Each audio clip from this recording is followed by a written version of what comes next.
Hello NEET students, तो इसमें मैं आपको बताने वाला हूँ कि नीट का जो 2026 का फॉर्म है टोटल 19 स्टेप में फिल करना है। तो हर एक स्टेप को मैं इसमें एक्सप्लेन करने वाला हूँ। तो वीडियो को पहले अंत तक देखो, उसके बाद नीट का फॉर्म फिल करो। पहले स्टेप में जब आप NEET.NTA.NIC पे जाओगे तो यहाँ पे ये ऑप्शन खुलेगा।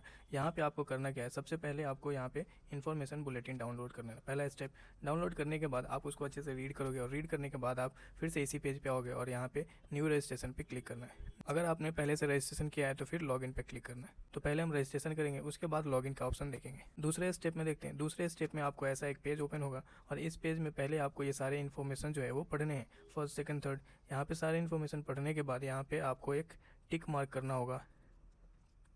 यहाँ पे आपको एक टिक मार्क करना है। देन उसके बाद क्लिक हियर टू प्रोसीड। जब आप यहाँ पे क्लिक हियर टू प्रोसीड करोगे तो थर्ड ऑप्शन ओपन होगा। थर्ड ऑप्शन में ऐसा पोर्टल ओपन होगा जिसमें कि आपको कैंडिडेट का नाम, फादर का नाम, मदर का नाम एंड आपका date of birth and then आपका जेंडर, ये सारे इन्फॉर्मेशन आपके आइडेंटिटी प्रूफ से मैच होने चाहिए। मीन्स कि अगर आप आधार कार्ड अपडेट करते हो तो आधार कार्ड से मैच होने चाहिए, या फिर आपके जो 10th और 12th का सर्टिफिकेट है उसके अकॉर्डिंग ही आपको यहाँ पे सारे इन्फॉर्मेशन फिल करने हैं। देन यहाँ पे आपको एड्रेस फिल करना है। एड्रेस फिल करते टाइम आप ध्यान रखो, जो आप एड्रेस यहाँ पे फिल करोगे उसी के नियर बाई आपको सेंटर चूज करने को मिलेगा। देन यहाँ पे आपको एक ईमेल एड्रेस फिल करना है। जो स्टूडेंट का ईमेल आईडी होगा वो आप यहाँ पे फिल करोगे। Then email confirmation and then mobile number, जो स्टूडेंट का मोबाइल नंबर है वो यहाँ पे फिल करना है, student mobile number and confirm करोगे। एंड देन उसके बाद अल्टरनेट मोबाइल नंबर, आप कोई भी मोबाइल नंबर यहाँ पे डाल सकते हो।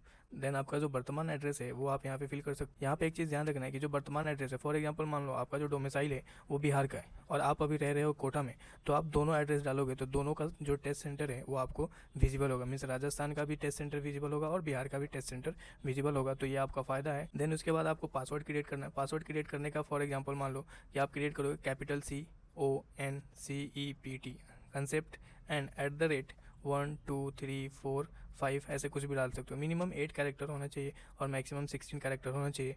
एंड देन आप यहाँ पे एक क्वेश्चन चूज करोगे और उसका आंसर आप अपने अकॉर्डिंग चूज कर सकते हो। ये फॉरगेट पासवर्ड करने के लिए आसान रहता है। देन आप यहाँ पे कैप्चा फिल करोगे और कैप्चा फिल करने के बाद सबमिट करोगे।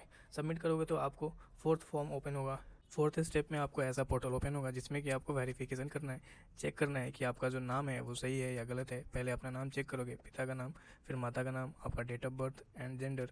ये चेक करने के बाद ये सारे अपना एड्रेस चेक करोगे। एड्रेस चेक करने के बाद आपको फिर से अस्थायी एड्रेस है वो चेक करना है और चेक करने के बाद आप यहाँ पे आपको यहाँ पे टिक करने का मार्क आएगा, एग्री करोगे।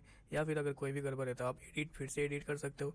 याद रखो रजिस्ट्रेशन दोबारा से एडिट नहीं होता है। अगर एक बार गलत कर दिया तो फिर दोबारा एडिट नहीं होगा। इसलिए अगर कोई भी इन्फॉर्मेशन गलत फिल कर दिया तो आप यहाँ पे अभी ही री एडिट कर सकते हो। एक बार सबमिट एंड सेंड OTP कर दिया तो फिर से री एडिट नहीं कर सकते। देन सारा इन्फॉर्मेशन सही है तो आपको submit and OTP button click करना है। देन आपको फिफ्थ ऑप्शन ओपन होगा। फिफ्थ ऑप्शन ओपन करोगे तो आपको ऐसा पोर्टल ओपन होगा जिसमें कि आपको यहाँ पे फिल एप्लीकेशन फॉर्म करना है। ठीक है, फिल एप्लीकेशन फॉर्म अगर आप रेडी नहीं हो अभी फिल करने के लिए तो आप यहाँ पे विंडो क्लोज कर सकते हो। और विंडो क्लोज करने के बाद आप फिर से फर्स्ट स्टेप में जो लॉगिन का ऑप्शन है आप यहाँ पे लॉगिन कर सकते हो।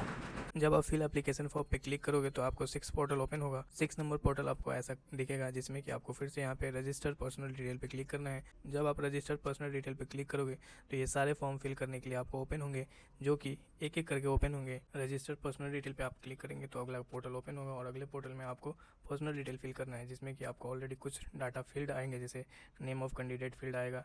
देन उसके बाद आपका डेट ऑफ बर्थ फील्ड आएगा, मेल एंड फादर का नाम एंड मदर का नाम फील्ड आएगा, इंडियन बिहार जो कि आपने रजिस्ट्रेशन में फिल किया है वो ऑलरेडी फील्ड आएगा।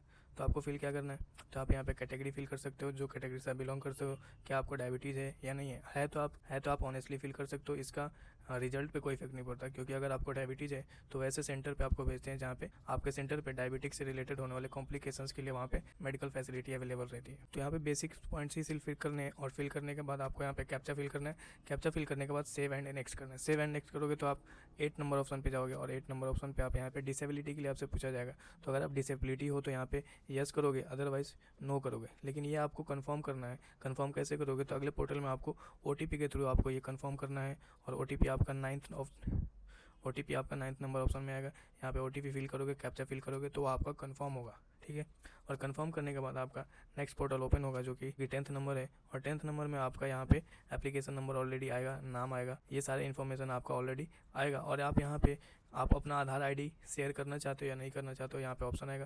तो ऑब्वियसली बात है, आप यहाँ पे क्लिक करोगे, और क्लिक करोगे तो आपका यहाँ पे आधार जो नंबर है वो आपसे पूछा जाएगा, और वो आप यहाँ पे फिल करोगे, और फिल करने के बाद यहाँ पे कैप्चा फिल करोगे और फिर सबमिट करोगे। इसके बाद जो ऑप्शन ओपन होगा, इसके बाद 11th नंबर ऑप्शन ओपन होगा, और 11th नंबर ऑप्शन में आपने आधार कार्ड फिल किया है तो आपके आधार कार्ड के अकॉर्डिंग यहाँ पे डाटा शो होंगे जो आपने फॉर्म में फिल किया है, और जो आधार कार्ड में है क्या वो मैच कर रहा है नहीं कर रहा है। तो आप देख सकते हो जो मैंने एप्लीकेशन में फिल किया है, नाम अरुण सिंह, और आधार कार्ड में मेरा नाम है अरुण कुमार सिंह। तो ये आपको डाटा मैच्ड होना चाहिए, नहीं भी मैच्ड हो तो भी आप एप्लीकेशन फॉर्म फिल कर सकते हो। जैसे कि आप यहाँ पे देख सकते हो डाटा मैच नहीं है, तो यहाँ पे कुछ नोट्स हैं, डाटा मैच नहीं होने के बाद भी आप फॉर्म फिल कर सकते हो, और यहाँ पे नेक्स्ट क्लिक कर सकते हो। देन आपको नेक्स्ट ओपन होगा 12th नंबर का। 12th नंबर में यहाँ पे आपको क्या फिल करना है, आपको यहाँ पे एग्जाम और एग्जाम सेंटर डिटेल फिल करना है। जैसे कि यहाँ पे आपको 3 स्टेट मिलते हैं, पहला कौन सा स्टेट चूज करना चाहते हो और उस स्टेट में कौन सा सिटी चूज करना चाहते हो। देन दूसरा स्टेट अगर आप सेम भी रख सकते हो, ऐसा नहीं है कि ये तीनों अलग अलग रखना है, आप सेम स्टेट रख सकते हो, और डिफरेंट सिटीज़ हैं आप फिल कर सकते हो। सेम सिटीज़ नहीं फिल कर सकते, आपको यहाँ पे सिटीज़ जो है वो डिफरेंट रखना है। स्टेट सेम रख सकते हो, डिफरेंट भी रख सकते हो, डजेंट मैटर। आप 3 यहाँ पे डिफरेंट यहाँ पे 3 आप डिफरेंट स्टेट रख सकते हो और डिफरेंट सिटीज़ भी रख सकते हो। ध्यान रखो, सिटी सेम नहीं कर सकते, स्टेट सेम कर सकते हो। देन यहाँ पे ये सारे डाटा आपको फिल करने हैं, देन कैप्चा फिल करना है।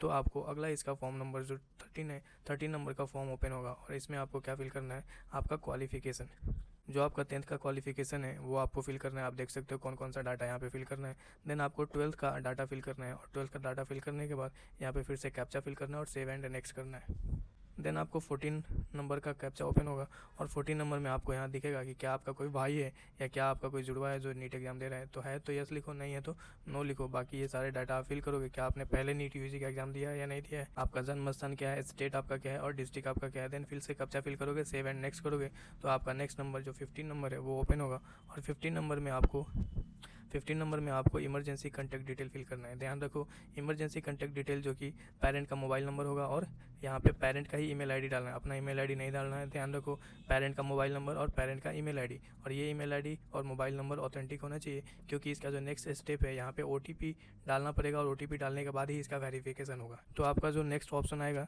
वो 16 नंबर, जो भी आपने यहाँ पे नंबर फिल किया है और जो भी ईमेल आईडी डाला है, यहाँ पे OTP जाएगा, और वो OTP फिल करना है, तभी आपका वेरीफाई और नेक्स्ट होगा, अदरवाइज नहीं होगा। देन आपका 17 नंबर जो पोर्टल है, 17 नंबर पोर्टल में आपको लाइव फोटो अपलोड करना है लाइव कैमरा से। तो यहाँ पे एक QR कोड आएगा, इससे कोई मतलब नहीं है, आपका लाइव कैमरा ओपन करना है और लाइव कैमरा से फोटो कैप्चर करना है। यहाँ पे कैप्चर का ऑप्शन है, यहाँ पे क्लिक करोगे तो फोटो कैप्चर हो जाएगा, और कैप्चर करने के बाद यहाँ पे नीचे दिखेगा कि आपने कैसा फोटो कैप्चर किया है। और आप यहाँ पे अगर आपको फोटो अच्छा लगा तो रख सकते हो, अदरवाइज फिर से कैप्चर करके दूसरा फोटो क्लिक कर सकते हो। एंड देन यहाँ पे नेक्स्ट ऑप्शन तभी आएगा जब आपने फोटो कैप्चर किया होगा। फोटो कैप्चर करने के बाद आपका ये ऑप्शन ओपन होता है 18 नंबर में आपको डॉक्यूमेंट अपलोड करना है। कौन कौन से डॉक्यूमेंट आप देख सकते हो, पासपोर्ट साइज फोटो फिल करना है जिसमें 80% चेहरा आपको जो है वो दिखना चाहिए, और यहाँ पे जो फोटो का साइज़ है 10 to 12 KB में आपको ही अपलोड करना है। एंड यहाँ पे जो बाएं और दाएं हाथ दोनों हाथ का अंगूठे के साथ, मीन्स कि आपको 10 फिंगर का जो थंब इम्प्रेशन है वो आपको 10 to 200 KB के अंदर में फिल करना है। देन आपका सिग्नेचर जो है वो 10 to 100 KB के अंदर होना चाहिए, ध्यान रखो। एंड जो कक्षा 10 की मार्कशीट है यहाँ पे क्लियर लिखा है, एंड कक्षा 10th का जो सर्टिफिकेट है वो आपको अपलोड करना है। ये क्यों अपलोड करना है, क्योंकि अपने जो डाटा फिल किया है, नाम, पेरेंट्स का नाम, मदर का नाम, वो आपको 10th क्लास के सर्टिफिकेट के अकॉर्डिंग ही होना चाहिए। देन आपका जो डोमिसाइल है, परमानेंट और अस्थायी एड्रेस, उसका एक प्रमाण यहाँ पे उसका PDF आपको अपलोड करना है। तो ये सारे डॉक्यूमेंट्स अपलोड करने के बाद एक फाइनल सबमिशन का ऑप्शन आएगा। इस फाइनल सबमिशन में सारे जितने भी डाटा आपने फिल किया उसका वेरिफिकेशन होगा, और वेरिफिकेशन करने के बाद फाइनल सबमिट कर सकते हो। फाइनल सबमिट करने के बाद जो लास्ट स्टेप है वो लास्ट स्टेप, जैसे कि यहाँ पे आप देख सकते हो इनकम्प्लीट दिख रहा है, तो यहाँ पे कंप्लीट दिखने लगेगा, और कंप्लीट दिखने के बाद यहाँ पे फ़ी पेमेंट कर सकते हो। फ़ी पेमेंट करने के बाद जैसे ही आप फ़ी पेमेंट करोगे आपको एक कन्फर्मेशन लेटर आएगा, और वो कन्फर्मेशन लेटर आपको डाउनलोड करके रखना है, और वो कन्फर्मेशन लेटर आपको काउंसलिंग के टाइम पे रिक्वायर्ड होती है, तो उसको सेव करके रखो।